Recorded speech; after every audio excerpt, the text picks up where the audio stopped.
So if you are still blowing your trading account in 2024, then you need to watch this video. I've been trading now for like 6 years, and in the beginning I was blowing a lot of accounts, but now I'm at a point the way if I put $1,000 into the market, I know that I can lose some trades, or I can lose some of the money, but I can never blow that trading account, and my chances of making money in a long term run are big. But in the beginning, I was losing a lot. At some point, I lost like 27 accounts. So from that journey, I've learned a lot of lessons. So today in this video, I want to share with you some of the things that I've learned, or I want to share with you the three-step process that have helped me to make sure that I stay consistent and I never blow my trading account. Now, before we jump into this, let me introduce to you our sponsor, Fastable.com. See, Fastable is like a one-stop shop for trading. It allows you to analyze the market using their feature-rich platform. On this platform, you can insert indicators, templates, or even tools that can help you even to see your risk to reward ratio, which is like the order 2 right here. You can also see the market watch with hundreds of instruments from forex to crypto to commodities. But my favorite feature now is the ability to chat with other traders in a chat room, which is super active. In these chat rooms, you can get trade ideas, you can chat with other experts for any kind of help that you might need in your trading. There's also an upcoming trading contest with a lot of prizes, but I can't tell you everything about this on this video. Just check out Fastable using the link in the description below or pinned comments. I remember when I started trading, I was struggling at that point, and I met a friend, and this friend was trading his own accounts, and I was trading my own accounts. But every time when I was with him, things were different on my side, on his side, right? When he was trading, he was just placing his trades, and he was very calm with it. When you look at him, you wouldn't even see that he has emotions or he is invested in those trades. It was something like fun to him, but for me, it was different. I was always thinking about what if the trade lose? What if the trade is going against me? I would have a lot of thoughts and those things like that. And I remember asking him why is it that he's always calm. He doesn't think about the money, and why doesn't he feel the same way that I do? And he told me that our trading is different depending on what we are putting in our accounts. And I thought maybe he's talking about account size, because at that point he was trading big money and I was trading a very few amount of dollars, right? And and he said, no, it's not about the amount of money that you are putting into the market, but it's the amount of risk that you are willing to take with the money. And he said, for example, if I put $500 in the market right now, I'm willing to put that money to risk that if I lose that money, then it's not going to ruin my life. And I'm not going to think about that money maybe for rent or for some things that I need to use that money for. But on the other side, if you put $500 in the market, are you going to do the same? And I thought, I can't put $50, man. What are you talking about? But my point here is, the first thing that you need to think about when you think about risk management, the first pillar is risk tolerance. And risk tolerance starts off from your risk capital. When you talk about the risk capital, is the amount that you put in the market, and you understand that this amount you've gotten into risk. My chances of losing this money are high, and I'm not going to use any amount of money that is going to ruin my life if by any chance I lose that money, right? So once you understand that risk capital, and then the next thing that you need to think about is your risk per trade. Now you have the risk capital, but you're not going to risk all that money in one trade. And now you come to the risk per trade. Now when you come to the risk per trade, some people say you have to risk 2% maximum per trade, but I think this depends on how much money is in your account. For example, if I have $50 in the market, and I always use smaller amounts as examples because that's where I started, and that's why I know most people are just using those smaller amounts, right? So if I put $50 in the market, right, if I try to risk 2%, it's not gonna make sense, because I will be risking like $1 or a less than $1 on each and every trade, right? So it's not gonna make sense. So I'm going to risk $10 or $5 per trade. But if I do that, I have to understand that, okay, how many chances now do I have, right? So any amount of money that you are going to put per trade needs to tell you how many chances do you have to either grow that account or to either lose that money, right? Or if you, so let's say you have $100 and you say I'm gonna risk $10 per trade. That means you have 10 chances on your trading strategy. You have 10 chances to either take that account to a bigger step or either lose half of it in those 10 trades, right? So you have 10 chances if you decide to do that. If you choose $5 per trade, that means you have 20 chances. So you choose whatever you want to do.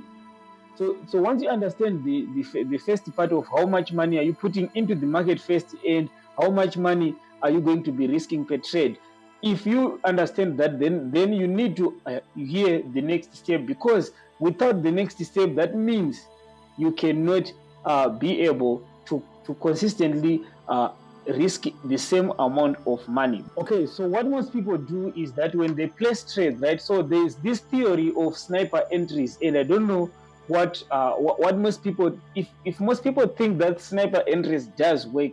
I think there's a misconception or there's a debate on that topic. But the problem with what most people do with their stop losses is that they are going to place trades, right? So they are going to place trades and they are going to place very small stop losses and very huge take profit, right? And when you are doing something like this, right, the first thing that is going to happen most of the time is that the market might go in your direction and then it reverses, and then most of the time it's gonna hit your stop loss before it moves to the upside. Now you might say, okay, that's how, okay, there's sometimes where the market is just gonna go straight and I'm gonna recover.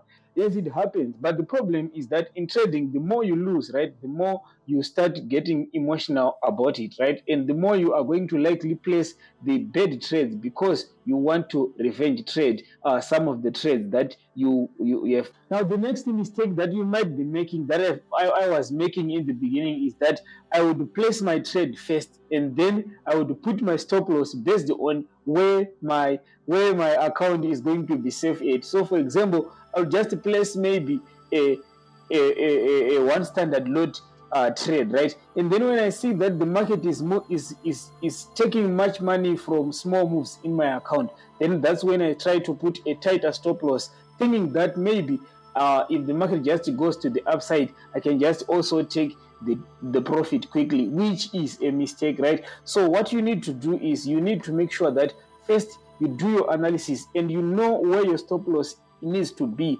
before you place your trade, right? So before you place your trade, you need to know exactly where your stop loss is going to be.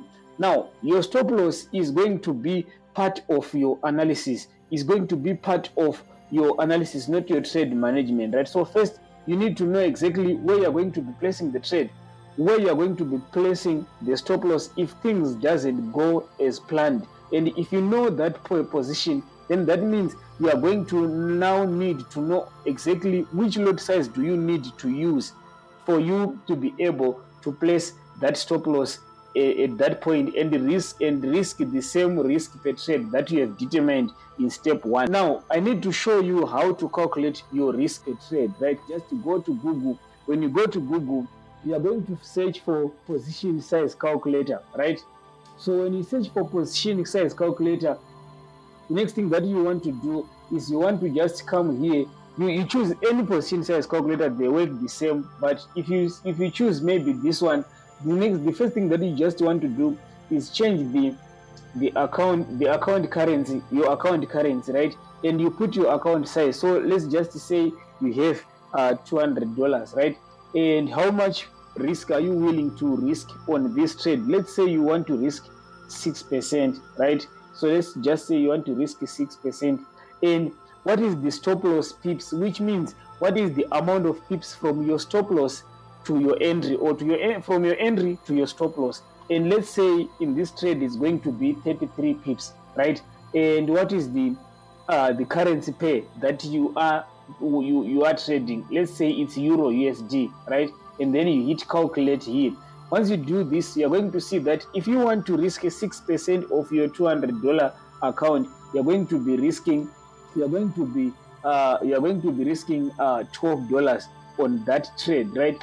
And when you risk $12 on that trade, you're going to need to use a lot size of 0.036, which is on average 0.04, right? So 0.04 lot size with the 33 pip stop loss, you are going to be risking $12 on that trade. And let's say maybe you are risking $12 to make $20, 1 to 2 risk to reward ratio.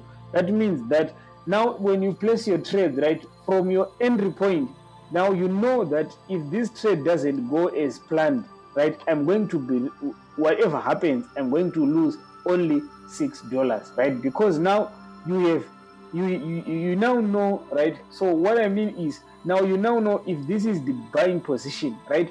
If this is the buying position and this is the stop loss, right? And there is 33 pips from the buy position to the stop loss, right? You are risking $12 on that trade, whatever happens, right? So now if you want to manage that trade, maybe you want to put your stop loss to break even, but in the beginning you are risking $12, and whatever happens, you're not going to lose more than $12. Now if you do this and you end up losing all your money, do we call this blowing your account? Let me know in the comments, what do you think? But now if you want to learn how to make sure that you have a strategy that doesn't that is not going to lose 10 trades in a row, 20 trades in a row, to make to blow your account, make sure to watch this video appearing on the screen, because in this video you are going to learn how to backtest your strategy and see what is its average performance before you start using it.